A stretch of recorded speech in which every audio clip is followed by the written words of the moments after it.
নিজের সাধ্যের মধ্যে কোনো কিছু করতে পারলে আর কাউকে খুশি করতে পারলে কিন্তু খুবই ভালো লাগে। তো আজকের আমি চিকেন বিরিয়ানি রান্না করছি। তবে এটা আমার বাসার জন্য নয়। আজ রান্না করছি কিছু বিশেষ মানুষের জন্য। কখনো নিজের জন্য কিছু করার চেয়ে নিজের হাতে রান্না করে অন্য কাউকে খাওয়ানোর আনন্দটা কিন্তু অনেক বেশি।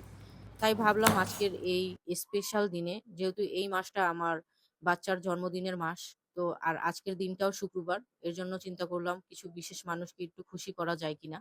তো ১ম এই মাংসটাকে সুন্দরভাবে কেটে প্রসেস করে লবণ দিয়ে মেরিনেট করে নিচ্ছি। এরপরে গরম তেলের মধ্যে মাংসগুলোকে সুন্দরভাবে ভেজে নিচ্ছি। যেহেতু এটা পোল্ট্রি মুরগি, তাই মাংসগুলো কিন্তু একটু নরম থাকে। হালকা ভেজে নিলে মাংসটা একটু শক্ত হয় আর রান্নাটাও খুবই ভালো হয়। তো বেশি কিন্তু ফ্রাই করা যাবে না। বেশি ফ্রাই করলে কিন্তু মাংসের মধ্যে যে জুসি ভাবটা সেটা নষ্ট হয়ে যাবে। যেহেতু এখানে ২ কেজি পোল্ট্রি মুরগি নিয়েছি, সেজন্য ২ ধাপে আমি এটাকে ভেজে নিয়েছি। এরপর সেই ভাজা মুরগির মাংসের তেলের মধ্যে পেঁয়াজ কুচি, রসুন কুচি আর কাঁচামরিচ দিয়ে দিচ্ছি। কতক্ষণ ভুনে নিয়ে এরপর দিয়ে দিচ্ছি আদা বাটা আর লবণ। এখানে আদা বাটা দিয়েছি ২ চামচ আর লবণ দিয়েছি ২ চামচ। আর এবার দিয়ে দিয়েছি ১ চামচ গুঁড়ো মরিচ, ১ চামচ জিরের গুঁড়া। আর আজকের আমি প্যাকেট মসলায় বিরিয়ানিটা রান্না করছি। অনেকেই দেখা যায় প্যাকেট মসলায় বিরিয়ানি রান্না করে। তারপরে ভালো না হলে মনে করে যে বিরিয়ানি আসলে মসলাটা ভালো না। তবে রান্নার প্রসেসটা যদি আপনার ঠিকঠাক হয় তাহলে কিন্তু মসল্লাটা ঠিকভাবেই আসলে আপনার রান্নার সাথে স্যুট করবে। আর বিরিয়ানিটাও কিন্তু পারফেক্ট হবে। সেটাই আজকের আমি আপনাদেরকে টিপস সহ দেখিয়ে দিব রান্নায়। তো এখানে আমি টক দই আর গুঁড়া দুধ সুন্দরভাবে মিক্সড করে সেই পানিটা মাংসের মধ্যে দিয়ে দিয়েছি।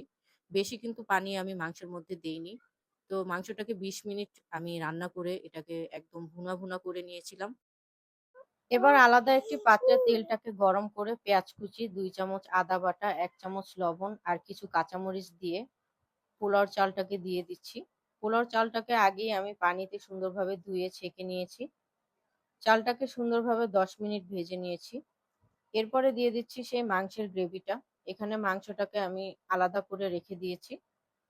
এবার মসলা সহ চালটাকে ভাজা হয়ে গেলে গরম যে পানিটা করে নিয়েছি সেটা দিয়ে দিচ্ছি।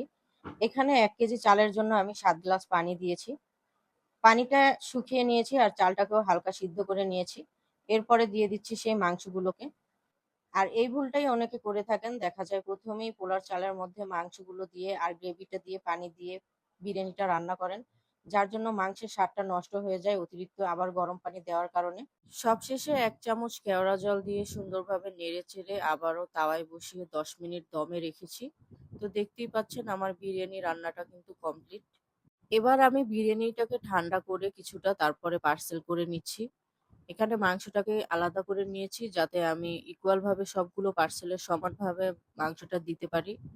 সবার ভাগেই যাতে ভালো পিস পড়ে সেইটা দেওয়ার চেষ্টা করছি। অনেকেই হয়তোবা আমার এই ভিডিওটা দেখে পজিটিভ কমেন্ট করবে বা নেগেটিভ কমেন্ট করতে পারে। তবে আমার সেটা দেখে আসলে আমি কোনোভাবেই হয়তোবা দুঃখ প্রকাশ করব না। কারণ আল্লাহ আমাকে যতটুকু আয় উপার্জন আর সাধ্য দিয়েছে তার মধ্যেই আমি মানুষকে সাহায্য করার সবসময় চেষ্টা করি। আল্লাহ যদি ভবিষ্যতে আমাকে আরো ভালো কিছু করার যদি তৌফিক দেয় তখন হয়তোবা আমি ভালো কিছু করার বড় করে করার চেষ্টা করব। তো নামাজের পরে এসে আমি পার্সেলগুলো দিয়ে দিচ্ছি সবার হাতে। যারা সবথেকে বেশি ক্ষতিগ্রস্ত অবস্থায় আছে বা বৃদ্ধ যারা আছে, বৃদ্ধ মা-বাবা যারা একেবারেই অবস্থা খারাপ তাদেরকেই দেওয়ার চেষ্টা করছি।